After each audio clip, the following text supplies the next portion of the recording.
Hi friends, कैसे हो?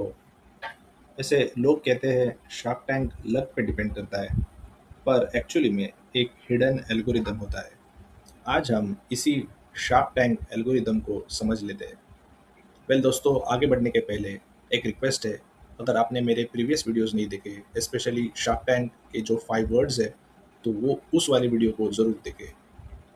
Alright, चलो आगे बढ़ते हैं। वैसे मैं आपको बता दूँ, ये सिर्फ वीडियो पैटर्न्स को समझने के लिए है, शार्क्स को गुस्सा दिलाने के लिए नहीं है। Alright, okay. समझते हैं कि शार्क्स या उनके दिमाग में सबसे पहले कैसे टाइप के सवाल आते हैं। They look for product clarity, does it really solve problem.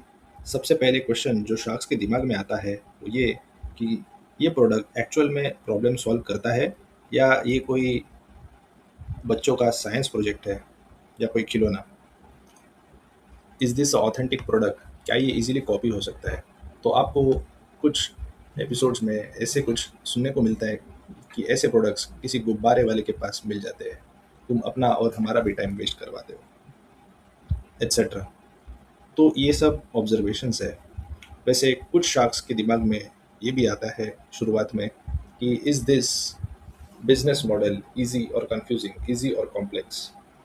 तो वो स्टार्टिंग में ही अपना माइंडसेट बना लेते हैं ease of doing that business.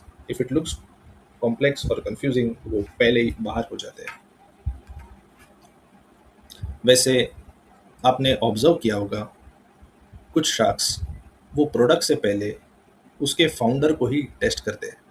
तो उनको इस तरह के रेड फ्लैग्स पहले मिल जाते हैं और वो तभी ही बाहर हो जाते हैं, जैसे कि इनकंसिस्टेंट पोजिशनिंग, मिस इन्फॉर्मेशन, यानी कि आ, या कोई रॉन्ग कैलकुलेशंस, या अगर कोई फाउंडर सुन नहीं रहा है या हाफ इंफॉर्मेशन दे रहा है, तो ऐसे टाइम में ये उन शार्क्स के लिए रेड फ्लैग हो जाते हैं और वो तभी ही बाहर हो जाते हैं।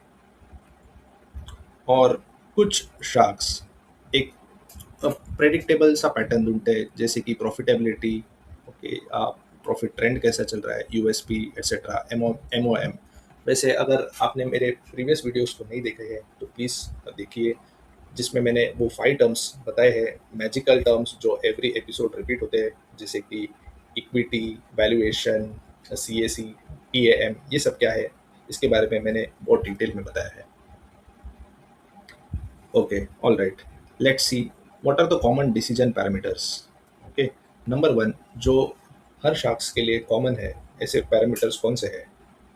Obviously they want a clear product, they want the existing brand या company value. Okay, they want a established product, they want a established brand. Okay, and your business is already funded, is already invested by someone else.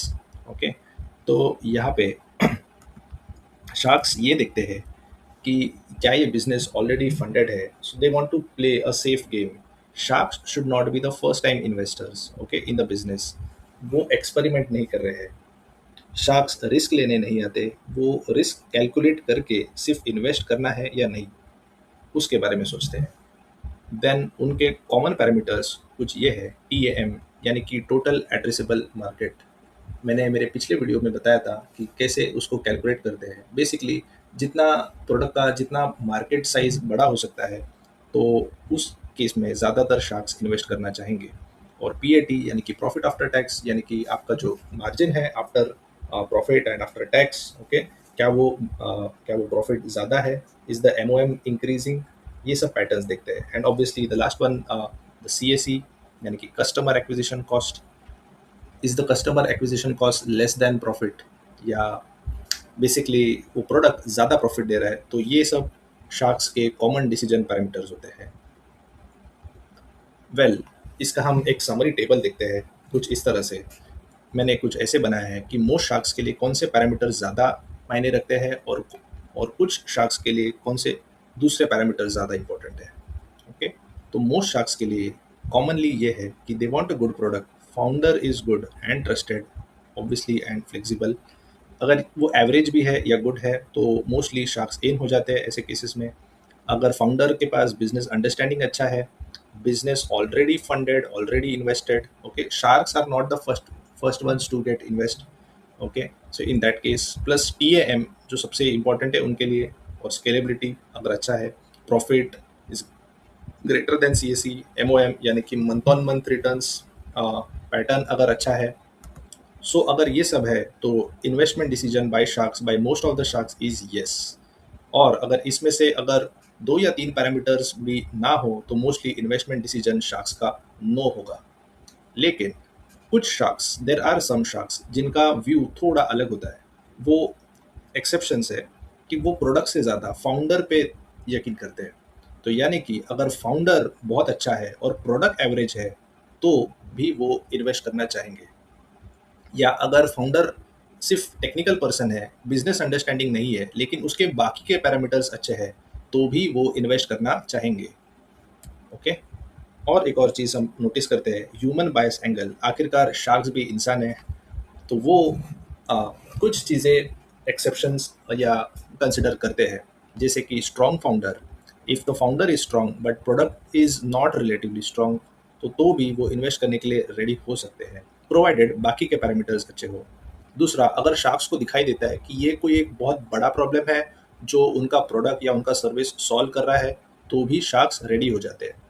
And obviously if they see a big TAM यानी कि total addressable market, वो अगर देखते हैं कि इस product का market size बहुत ज़्यादा बड़ा है, तो obviously that gives excitement boost to them. And ये सब के चलते वो बोलते हैं, मुझे आपके प्रोडक्ट से ज़्यादा आप में कॉन्फिडेंस दिखता है, इसलिए आई एम इन। एंड आपने देखा होगा बहुत सारे एपिसोड्स में, कभी एक से ज़्यादा शार्क साथ में इन हो जाते हैं और बेसिकली वो अपने रिस्क को कम कर लेते हैं, or basically they convert and they get interested in the business and they invest. I hope you like the video. Thanks. Like, share, and subscribe.